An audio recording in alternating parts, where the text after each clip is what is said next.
Bom dia, professor. Espero que esteja bem. Essa é a minha recuperação da P2. Bom, primeiramente, a gente tinha um retificador de onda completa em ponte. Eu comecei desenhando as formas de onda. Então, primeiramente, a gente tem a tensão na carga, que vai ter essa carinha. Então, ela é nula até a gente chegar no primeiro alfa. Depois ativa, ela excursiona o resto da forma de onda de tensão e depois vai para zero de novo até o próximo alfa. No tiristor, a tensão que a gente tem, primeiro ela vai começar a subir, a tensão que vai para a carga. Depois ela vai descer, porque nesse momento aqui de alfa até pi, o tiristor está conduzindo.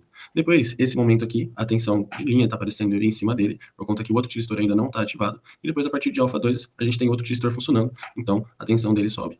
Aí, a corrente no tiristor 1, a gente vai ter que ela é zerada até alfa, depois ela excursiona até π e permanece zerada até o final. Aí, primeira conta que nós temos aqui é a tensão média na carga.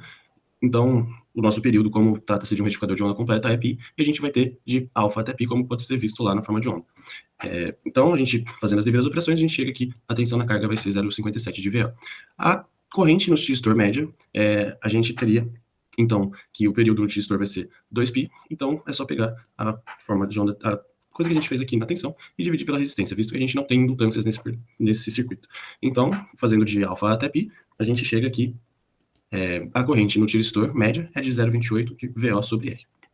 Aí, por último, a RMS a gente vai calcular subindo o termo dentro da integral ao quadrado e fazendo tudo pela raiz quadrada, né? Então, fazendo os devidos termos, aqui a gente vai ter um seno quadrado que será substituído por 1 menos cosseno de 2WT sobre 2, e fazendo as devidas substituições, a gente chega aqui, portanto, IT RMS, a corrente RMS no tiristor vai ser VO sobre R vezes 0,57.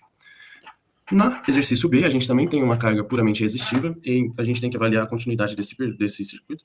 Então, para os 6 pulsos, a gente sabe que entre 0 e π sobre 3 a gente vai ter o modo contínuo, entre π sobre 3 e 2π sobre 3 a gente vai ter o modo descontínuo. Sendo o nosso alfa 90, a gente então, portanto, sabe que o modo vai ser descontínuo.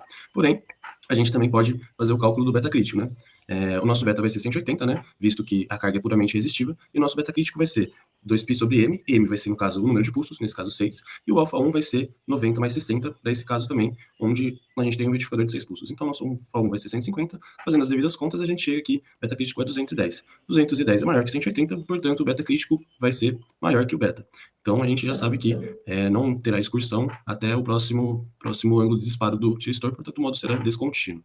Observando as formas de onda, portanto, aqui, primeiramente, a gente tem a forma de onda de tensão na carga, então a gente já percebe que ela é descontínua, ela sobe, desce, depois até o próximo período de alfa. Visto também que cada tiristor aqui vai conduzir por 120 graus, e aqui nosso alfa 0 começa em 30.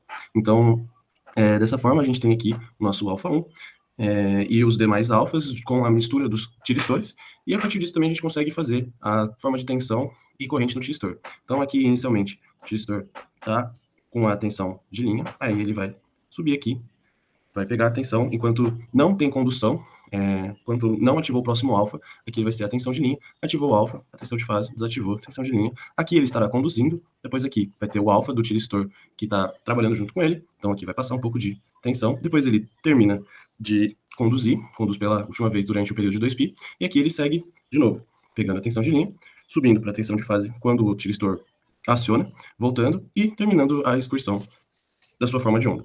E aqui, o I T1, portanto, a gente também pode notar, também vai apagado aqui, mas é exatamente esse ponto aqui, onde não temos tensão, né? Então, quando não está passando tensão no tiristor, a gente vai ter a passagem de corrente, né? Então, as formas de onda, elas ficariam assim. E, por último, a gente chega no exercício C. Então, no C a gente tem uma carga RLE, e para a gente calcular o beta, a gente precisa do nosso ângulo φ, do cosseno de φ, na verdade, e a gente precisa do A também, que é a relação entre a bateria e a nossa fonte, né? Então, primeiramente, a gente calculou aqui que nosso φ é 66,45, que dá um cosseno de 0,4, que a gente vai usar para substituir aqui no ábaco depois. O A, a gente faz E dividido por raiz de 2VO, e a gente chega aqui é 0,34. No nosso ábaco, a gente não tem 0,3 para valores de A, então a gente faz uma média entre os dois valores de cosseno de 0,4, e a gente chega mais ou menos que o beta está localizado aqui. Dessa forma, a gente